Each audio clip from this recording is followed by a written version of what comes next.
बिस्मिल्लाहिर्रहमानिर्रहीम।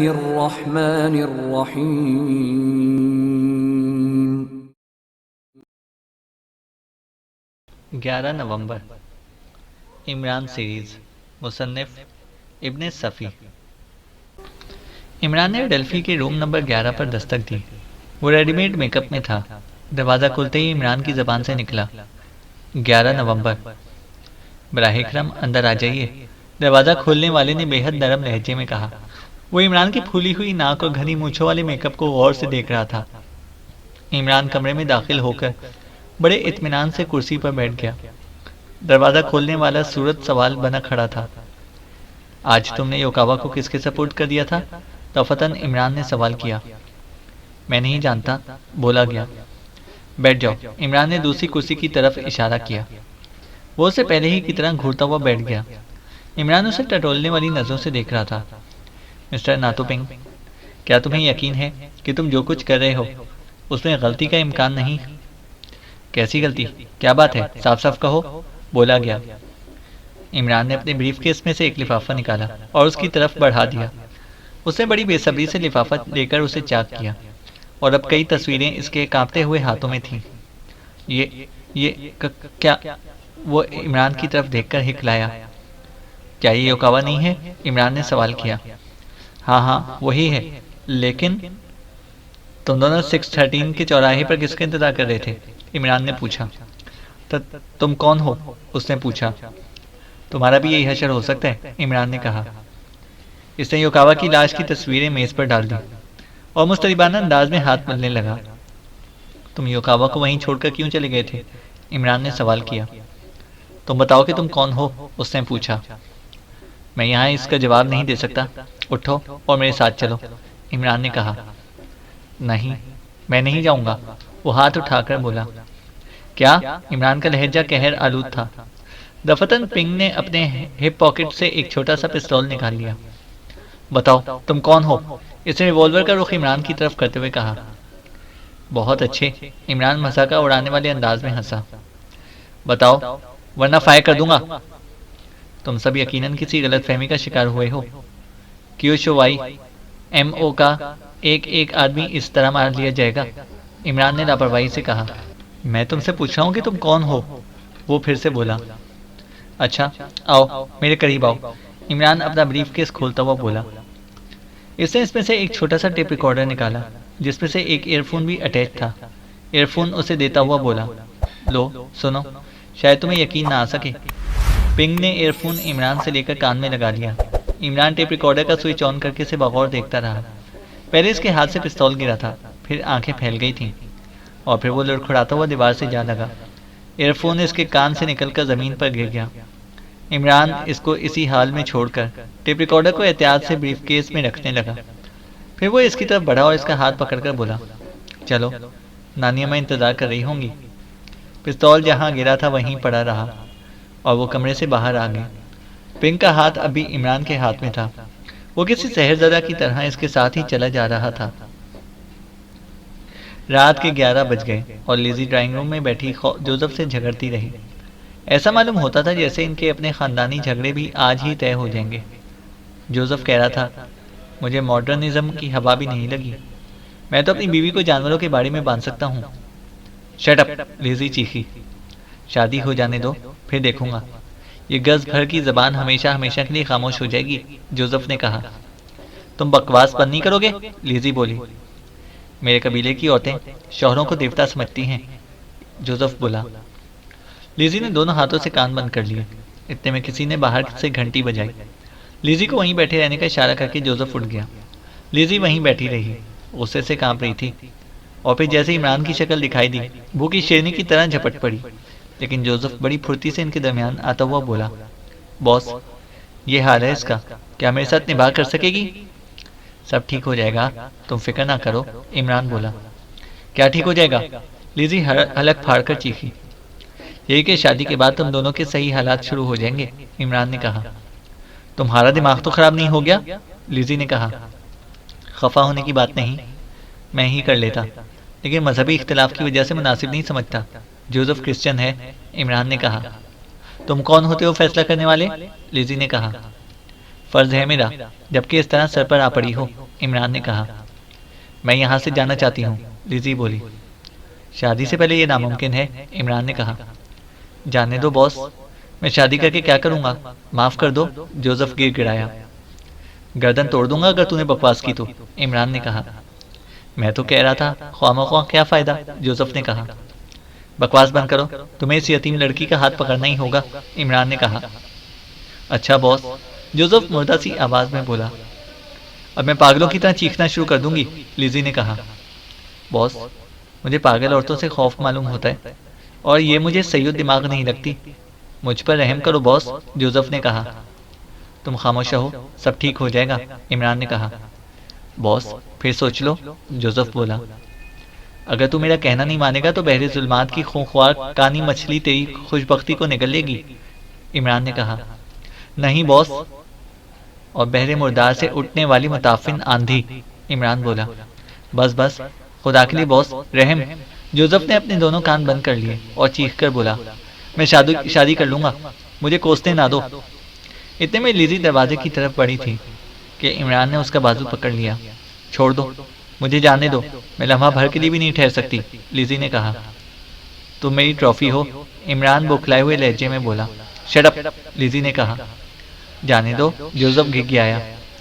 तू खामोश है वरना हड्डियां तोड़ दूंगा, इमरान बोला। मैं पुलिस को इत्तला दे दूंगी, लिजी ने कहा। किस बात की, इमरान ने कहा। हफ्से बीजा का इल्ज़ाम लगाऊंगी, लिजी बोली। सवाल यह कि पुलिस तक पहुंचोगी किस तरह, इमरान ने कहा। तुम ये ना समझना कि मैं बिल्कुल इस बेसहारा हूँ, वो आंखें निकाल कर बोली। तुम अपने हिमायतियों को भी अपने हाल से आगाह ना कर सकोगी, क्योंकि फ़ोन की लाइन पहले ही से काट दी गई है, इमरान ने कहा। इन्हें मालूम है कि मैं कहाँ हूँ। जब तक वो पहुँचेंगे तुम्हारी शादी जोसेफ से हो चुकी होगी। अभी एक पादरी यहीं आएगा और इतने में घंटी बजी और इमरान ने जुमला मुकम्मल छोड़कर जोसेफ से कहा, देखो शायद पादरी साहब आ गए हैं। ए आसमान वाले, मुझ पर रहम कर। जोसेफ कराहता हुआ कमरे से निकल गया। यक बैग तुम बदल गए हो, लिजी के लहजे में बिचा गई थी। मैं सिर्फ तुम्हारी मदद करना चाहता हूँ, इमरान ने कहा। मुझे मदद की ज़रूरत नहीं है, लिजी ने कहा। बाज़ औक़ात आदमी अपनी ज़रूरियात से भी लाइल्म रहता है, इमरान ने कहा। आखिर चाहते क्या हो, लिजी बोली। मैं चाहता हूँ कि जोसेफ की ज़िंदगी में बाहर आ जाए, इमरान बोला। ये नामुमकिन है, ज़बरदस्ती करोगे तो खुदकुशी कर लूँगी, लिजी बोली। देखो मिस ट्रॉफी, बात ना बढ़ाओ वरना मैं तुम्हें खुदकुशी कर लेने दूंगा, इमरान ने कहा। जोसेफ कमरे में दाखिल होकर बोला, पता नहीं किसने घंटी बजाई थी। कोई गलती से आ गया होगा, तुम अपनी मखसूस दुआएं पढ़ना शुरू कर दो, इमरान ने कहा। क्यों बॉस, जोसेफ ने पूछा। बरकत के लिए, पादरी ज़रूर आएगा, मैंने उसे ताकीद कर दी थी, इमरान ने कहा। क्या छुटकारे की कोई सूरत नहीं है बॉस, जोसेफ बोला। है तो, बशर्ते कि औरत सच बोलना शुरू कर दे, इमरान बोला। क्या मतलब, दोनों ने बैक वक्त पूछा। बैठ जाओ, इमरान ने लिजी से कहा। इसके लहजे का खिलंद्रापन गायब हो चुका था। लिजी खामोशी से बैठ गई।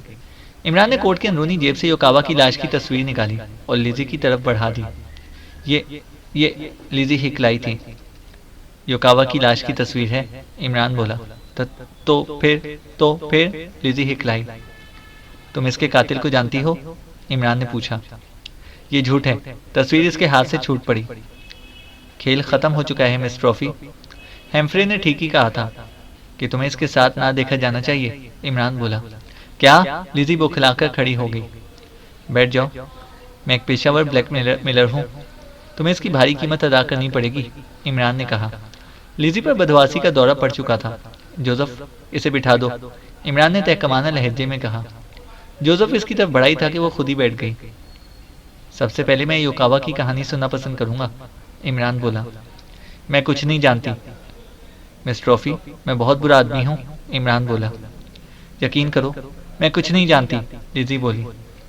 योकावा पर तुम्हें किसने मुसल्लत किया था, इमरान ने पूछा। लिजी का चेहरा जर्द था और सारे जिस्म पर कपकपी सी तारी थी। कुछ देर बाद इसने कांपती हुई आवाज में कहा, अगर तुम्हें कुछ मालूम हो जाए तो तुम क्या करोगे?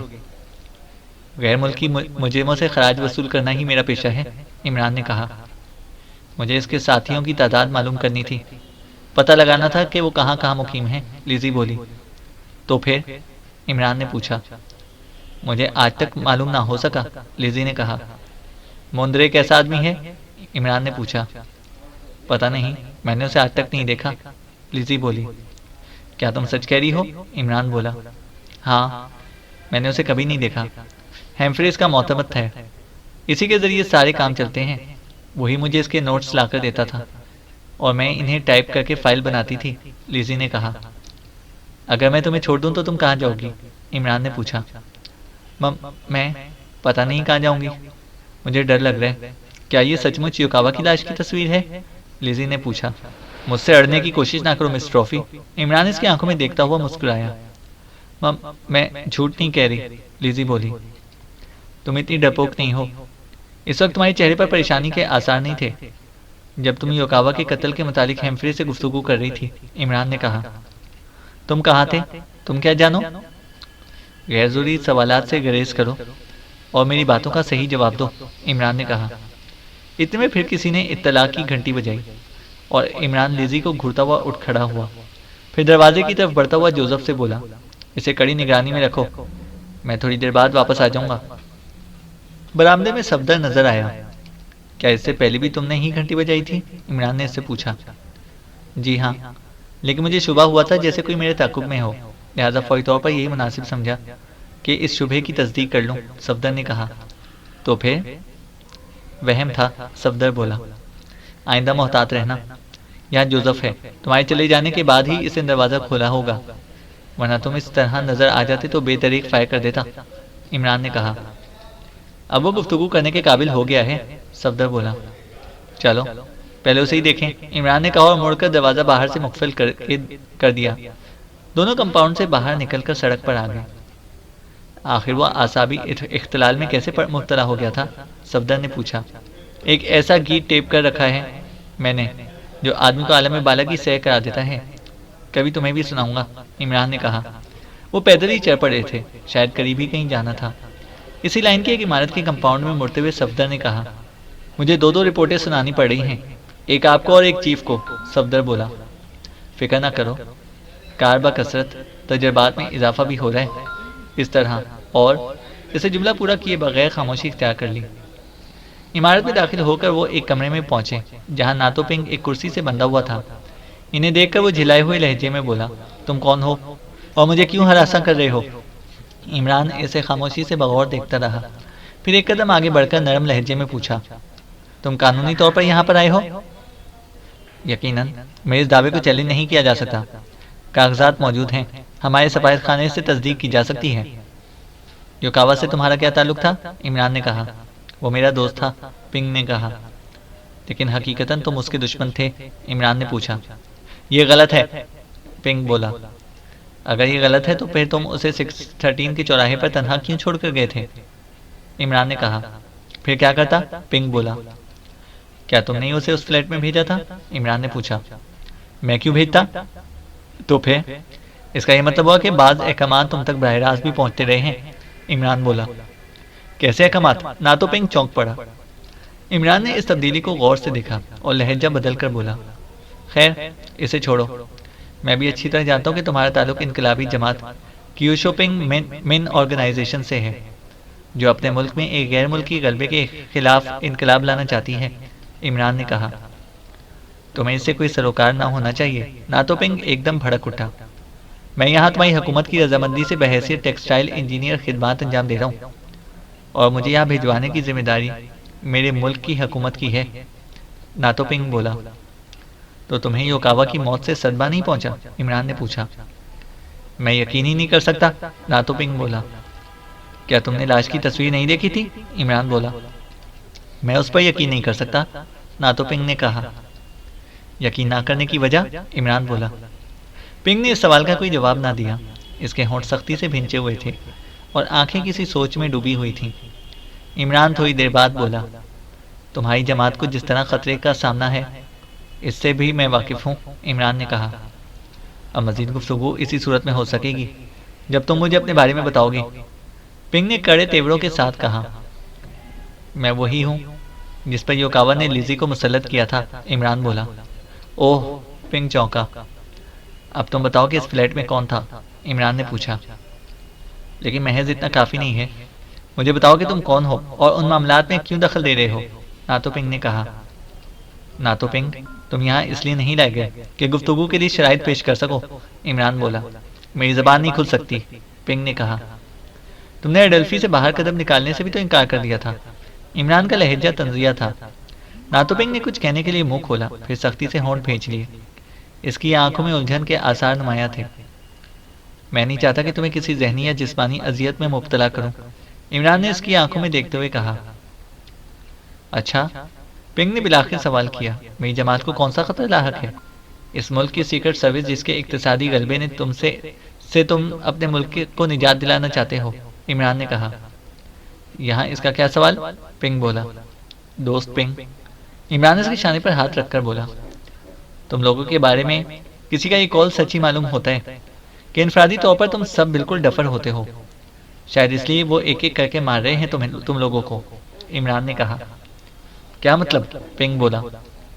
युकावा मार डाला गया है, अब तुम्हारी बारी है, इमरान बोला। तुम्हारी बातें मेरी समझ में नहीं आ रही, पिंग बोला। क्या युकावा तुम्हारा लीडर था? हाँ, हमें वही सीनियर था, पिंग ने कहा। फिर वो किसके अहकामात की तामील करता था? इमरान ने पूछा। अपने सीनियर के अहकामात की। वो कौन है? युकावा ने इसके बारे में मुझे नहीं बताया, पिंग बोला। क्या उस सीनियर की तरफ से तुम्हें कभी अहकामात मिले हैं? इमरान ने पूछा। कभी कभी, पिंग बोला। मैं फिर अपना सवाल दोहराऊंगा कि 613 के चौराहे पर तुम दोनों क्यों मिले थे? इमरान ने कहा। युकावा ने मुझे वहां तलब किया था, पिंग बोला।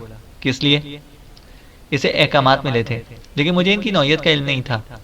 वैसे कुछ ही देर कबल मुझे भी हुक्म मिला था कि अगर युकावा के साथ 613 के चौराहे पर जाना हो तो एक मखसूस वक्त पर हाथों से क्रॉस बनाऊं, तब सामने वाली इमारत के किसी फ्लैट से मुकद्दस अहद की निशानदही जाहिर होगी। यानी 11 नवंबर, इमरान ने पूछा। हाँ, तुम पार्टी के मुतालिक सब कुछ जानते हो। बहरहाल निशानदही जाहिर हो जाने के बाद मुझे युकावा को वहीं छोड़ देना था, सो मैं उसे वहीं छोड़कर चला गया था, पिंग ने कहा। तुम्हें यकीन है कि सिर्फ तुम दोनों ही को अहकामात मिलते थे, तुम्हारे किसी और साथी को नहीं? इमरान ने पूछा। हाँ, मुझे यकीन है। क्या युकावा का सीनियर कोई सफ़ेद फाम आदमी भी हो सकता है? इमरान ने पूछा। हरगिज नहीं, पिंग बेसाख्ता बोला। क्यों? पार्टी किसी सफ़ेद फाम पर एतमाद ही नहीं कर सकती, पिंग बोला। तो फिर लिज़ी को साथ रखने का क्या मकसद था? इमरान ने कहा। सीनियर की तरफ से युकावा को हिदायत मिली थी कि वो उस लड़की से दोस्ती करे, पिंग ने कहा। मकसद? इमरान ने पूछा। युकावा ने मुझे नहीं बताया। और वो लड़की जो जीनों से गिरकर मर गई थी, उसकी निगरानी क्यों हो रही थी? इमरान ने पूछा। इसका इल्म भी युकावा ही को था, पिंग बोला। अब और कौन ज़ेरे निगरानी है? इमरान ने पूछा। आज से 10 दिन बाद खुद लिज़ी ज़ेरे निगरानी आ जाएगी, पिंग बोला। क्या मतलब? इमरान ने पूछा। मैं तफसील से वाकिफ नहीं हूँ। युकावा ने तज़किरा किया था कि 10 दिन बाद लिज़ी की भी इसी तरह निगरानी शुरू कर दी जाएगी जैसे रोज़ी की होती रही थी, पिंग बोला। और इस निगरानी के दौरान में उसे गिराया जाएगा, इमरान ने कहा। हाँ। क्यों? इसके बारे में युकावा को भी इल्म नहीं था, वो खुद भी इस पर मुतहय्यर था, पिंग ने कहा। तुम अपने बकिया साथियों से कटकर एडल्फी में क्यों मुकीम थे? इमरान ने पूछा। लिज़ी की देखभाल के लिए, लिज़ी वहीं मुकीम थी, पिंग बोला। और युकावा कहाँ रहता है? इमरान ने कहा। कभी लिज़ी के साथ और कभी दूसरों के साथ, पिंग बोला। अच्छा, अब तुम आराम करो, इमरान बोला। तो तुम आखिर हो कौन? पिंग ने कहा। मैं अपने मुल्क की कवानीन का वफादार हूँ, तुम इसकी परवाह ना करो। एक बात और बताओ, क्या तुम्हें अहकामात अंग्रेजी ज़बान में मिलते हैं? इमरान बोला। नहीं, कौमी ज़बान में, पिंग ने कहा। और लहजा भी तुम्हारा अपना ही होता है, इमरान ने कहा। यकीनन, पिंग बोला। लेकिन तुम्हें यह सुनकर हैरत होगी कि युकावा को इस फ्लैट से एक सफ़ेद फाम आदमी दूसरे इलाके की एक इमारत में लेकर गया था और फिर उसी इमारत में युकावा की लाश पाई गई थी, इमरान ने कहा। मेरे लिए ये बात यकीनन हैरत अंगेज है, पिंग ने कहा। तुम्हें यहाँ कोई तकलीफ नहीं होगी, इमरान बोला। तो क्या मैं खुद को कैदी समझूं? ना तो, पिंग बोला। फिलहाल युकावा का कत्ल मेरे मुल्क में हुआ है, इसलिए, इमरान ने कहा। मैं यकीन नहीं कर सकता, मैं यकीन नहीं कर सकता, पिंग बोला। कुछ देर बाद इमरान और सफदर फिर सड़क पर आए। दोनों आहिस्ता आहिस्ता चलते हुए इसी इमारत की तरफ बढ़ रहे थे जहां लिजी और जोसेफ को छोड़ा था। अब क्या इरादा है? सफदर ने पूछा। लिजी को निकल जाने का मौका देकर इसका ताकुब किया जाए, इमरान बोला। स्कीम क्या है? मेरा ख्याल है कि वो लोग इन इनकलाबियों के साथ लिजी को भी धोखा दे रहे हैं। इन लोगों की निगरानी लिजी से कराते रहे हैं और लिजी की निगरानी इन लोगों से, इमरान ने कहा। लेकिन लड़कियों को गिराने का मकसद क्या हो सकता है? सफदर ने कहा। जो मेरे हाथों गिरी थी, इसका अंजाम तो देख ही चुके, अब इसका भी देख लेना, इमरान ने कहा। आखिर है क्या चक्कर? सफदर ने कहा। यही तो देखना है। वैसे योकावा और उसके साथियों का मामला तो साफ हो गया है। इसके साथ साथ किसी सफेदफाम आदमी का पाया जाना और फिर इसका कत्ल इसी हकीकत की तरफ इशारा करता है कि इक्तसादी गलबा वाले मुल्क की सीक्रेट सर्विस इन लोगों का सुथराव कर रही है, इमरान ने कहा। लेकिन यहाँ हमारे मुल्क में क्यों? सफदर ने पूछा। जहाँ भी मौका मिले वाली पॉलिसी है, इमरान बोला। हाँ, आप किसी डॉक्टर मोंदरे का भी जिक्र कर रहे थे? सफदर ने पूछा। हेम्फ्रे ने जो टेलीफोन नंबर लिजी को दिया था वो डॉक्टर मोंदरे का है, इमरान ने कहा। ये कौन है? सफदर बोला। डॉक्टर मोंदरे एक फ्रांसीसी है, बहुत अरसे से यहाँ मुकीम है और मकामी जड़ी बूटियों पर रिसर्च कर रहा है, इमरान ने कहा। वो इस इमारत के करीब पहुंच चुके थे, इमरान बोला। अब तुम्हें लिजी पर नजर रखनी है, वो भी एडल्फी ही में मुकीम थी। तुम तो इसका कमरा देख ही चुके हो। मेरा ख्याल है कि वो यहाँ से निकलकर सीधी वहीं जाएगी। इसकी टेलीफोन कॉलें टेप करने की कोशिश करना, इमरान ने कहा। फिर वो इसे वहीं छोड़कर इमारत के अंदर आया। यहाँ जोसेफ और लिजी चीख चीख कर एक दूसरे को बुरा भला कह रहे थे। इन्हें गालिबन खबर ही नहीं थी कि कमरे में इनके अलावा और कोई भी मौजूद है। दफतन इमरान चीख कर बोला, मैं तुम दोनों को निकाल बाहर करूंगा, समझे? दोनों खामोश होकर उसकी तरफ मुतवज्जा हो गए। शादी से पहले गोलगप्पाड़ा मचाने की इजाज़त नहीं दे सकता, इमरान ने घूंसा दिखाकर बोला। मैं हरगिज इससे शादी नहीं करूंगा बॉस, जोसेफ ने कहा। क्यों? इमरान ने आंखें निकाली। बड़ी देर से गालियां दे रही है। अगर तुम्हारा ख्याल ना होता तो गर्दन मरोड़ देता, जोसेफ बोला। शादी के बाद मेरा ख्याल ना रखता। लिजी फिर उबल पड़ी। एक सांस में न जाने क्या क्या बक गई। अचानक इमरान गरजा, अच्छा निकल जाओ, तुम दोनों यहाँ से निकलो, मेरी नजरों से दूर हो जाओ। बॉस, जोसेफ हिकलाया। चले जाओ। इमरान ने उसे दरवाजे की तरफ धक्का दिया और घूंसा तानकर लिजी की तरफ झपटा। गर्ज ये कि जरा ही सी देर में दोनों को निकाल बाहर किया। लिजी भी अरे अरे करते रह गई। तकरीबन 15 मिनट बाद इमरान बाहर निकला तो लिजी बरामदे में दीवार से लगी खड़ी नजर आई, लेकिन जोसेफ का कहीं पता ना था। तुम यहीं हो अभी तक? इमरान गुर्राया। इस हाल में कहाँ जाऊं? लिजी रोहानसी होकर बोली। तुम्हारा तो कुछ पता नहीं चलता, क्या चाहते हो? तुम्हारा दिमाग तो नहीं चल गया? साफ साफ कह रहा था कि तुम्हें इस शब्तार के बच्चे से शादी करनी है, इमरान ने कहा। दिमाग चल गया था तुम्हारा? मैं इससे शादी करूंगी, लिजी ने कहा। क्या बुराई है? वो भी तो क्रिश्चियन है आखिर, इमरान ने कहा। खामोश रहो, मैं इस सिलसिले में कुछ सुनना नहीं चाहती। मैंने अभी तक कोई गैर कानूनी काम नहीं किया, मुझे शौक से ब्लैकमेल करो, लिजी बोली। इमरान थोड़ी देर तक कुछ सोचता रहा, फिर सर हिलाकर बोला, अच्छी बात है, अंदर आ जाओ। अब मैं तुम्हें जिंदा रहने के गुर सिखाऊंगा। मेरी जिंदगी इसी में है कि तुम खामोश रहो, लिजी बोली। वो दोनों फिर अंदर आ गए। क्या आजकल तुम कोई दवा इस्तेमाल कर रही हो? इमरान ने उससे पूछा। क्या मतलब? वो चौंक कर इसकी तरफ को मुड़ी। तुम्हें कैसे पता चला? मोंद्रे की सेक्रेटरी और टांग ना इस्तेमाल करे, बड़ी अजीब बात होगी। बात दरअसल यह है कि जड़ी बूटियों पर तहकीक करने वाले कोई ना कोई हैरत अंगेज दवा जरूर बनाते हैं, ऐसी जो मरते दम तक जवान रख सके, इमरान ने कहा। लिजी हंस पड़ी और बोली, तुम्हारा अंदाजा बिल्कुल दुरुस्त है। डॉक्टर एक ऐसा अर्क बनाने में कामयाब हो गए हैं जो आदमी को हैरत अंगेज तवानाई बख्शता है। सिर्फ 30 दिन मुसलसल इस्तेमाल करने से काया पलट जाती है, लिजी ने कहा। और तुम 20 दिन से इसे इस्तेमाल कर रही हो और तुम्हारी काया पलटने में अभी 10 दिन बाकी हैं, इमरान ने कहा। तुम क्या जानो, तुम्हें इसका इल्म क्यों कर हुआ? वो मुस्तरिबाना अंदाज में बोली। इसका इल्म तो योकावा को भी नहीं था। किसी न किसी को तो इल्म होगा ही, इमरान ने कहा। सिर्फ वो जानता है, हेम्फ्रे, लिजी ने कहा। क्या ये टांग तुम्हें डॉक्टर मोंद्रे से मिला था? इमरान ने कहा।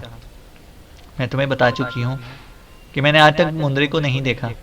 हेम्फ्रे इसका मोतमद खास है, इसी से मुझे नोट्स टाइप करने के लिए मिलते थे और ये टांग भी उसी ने दिया था। क्या तुमने हेम्फ्रे पर भी हाथ डाल दिया है? लिजी ने कहा। अभी तो नहीं, इसके लिए मुझे तुम्हारी मौत का इंतज़ार करना पड़ेगा। इमरान बोला। क्या मतलब? लिज़ी बोली। आज से ठीक 10 दिन बाद वो तुम्हें भी गिराने की कोशिश करेंगे। इमरान बोला। क्या कहना चाहते हो? वो बुखलाए हुए लहजे में बोली। वो रोज़ी की निगरानी किया करते थे और इसे गिराना चाहते थे।